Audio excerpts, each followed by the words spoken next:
Hi, my name's Brian, I'm 24. My name's Jordan, I'm 25. Alrighty.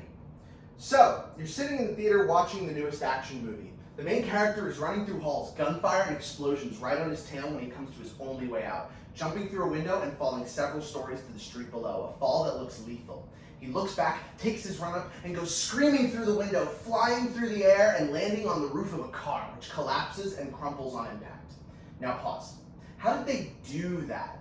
Well, everyone knows there's a huge amount of movie magic in every film, and everyone should definitely know that that's not even close to what happened on set. So let's break down how a scene like this one happens. For the stunts I've just described, there are three major components: running through the window, the big fall, and the car crunch. Let's go in that order and start off with breaking the window. Breaking any kind of glass on set, or doing any stunt really, comes with some risk. You are putting yourself in some amount of danger when you do stunts, and the job of a stunt coordinator and their entire team is to make sure everything done on set is as safe as reasonably possible. Normal windows are made out of float glass or annealed glass, but running through this is a really bad idea because the shards it breaks into are razor sharp. Falling on those could be a potentially lethal scenario. One thing we could try is replacing the window with a material like sugar glass, which is already used plentifully in the industry for breakaway bottles. According to the slow-mo guys, sugar glass is made out of actual melted sugar, although in modern ways it's usually made out of plastic resin. Unfortunately, it isn't as crystal clear as real glass and doesn't fracture right, so we won't use it for our window. Instead, we use tempered glass, which is 4 to 5 times stronger than regular glass. Now that might seem counterproductive, but that fact means that the pieces it breaks into aren't really sharp, and they're much smaller as well. Win-win. Except there's one problem. Tempered glass is really, really strong. In fact, if you were to just go for it with a tempered window, you would bounce right off, a fact the slow-mo guys also demonstrated in their video.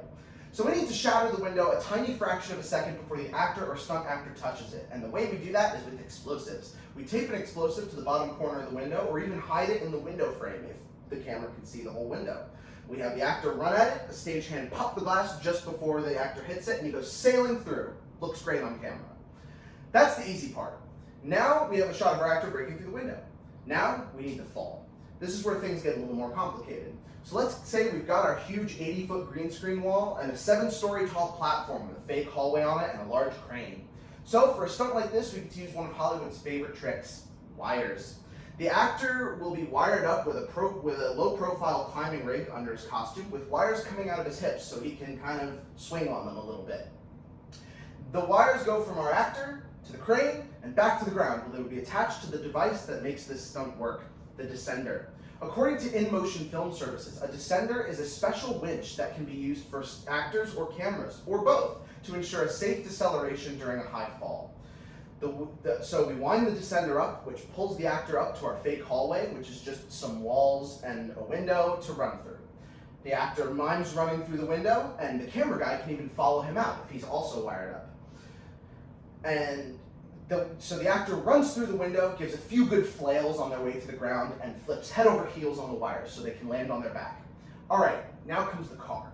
Have you ever seen a scene in a movie where they flip and roll a car? The way they do that is by putting either an air-powered piston or even an explosive-powered one, according to Firearm.com, in the backseat area of the car, and they point a piston down and out through the hole in the car so the piston can stomp the ground and lift the car up, making it much easier to flip.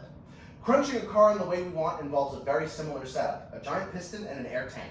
But instead of compressing the piston and using the tank to extend it, we do the opposite. We extend the piston, weld the bottom and top of it to the floor and roof of the car, and then when the stagehand presses the button, it'll yank down on the roof of the car and break all the windows, probably.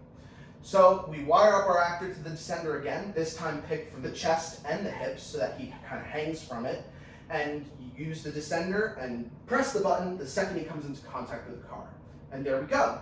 Now we just use some neat little editing tricks to remove all the wires, stitch the shots together in a way that's cohesive, and add all the explosions and debris in CG afterwards. Isn't that just so cool? All these easy tricks come together to make a great climax for our action flick. Tricks that, if we did everything right, the audience doesn't even think about. These tricks, and literally thousands of others, make movies everywhere, and they will continue to do so for decades to come.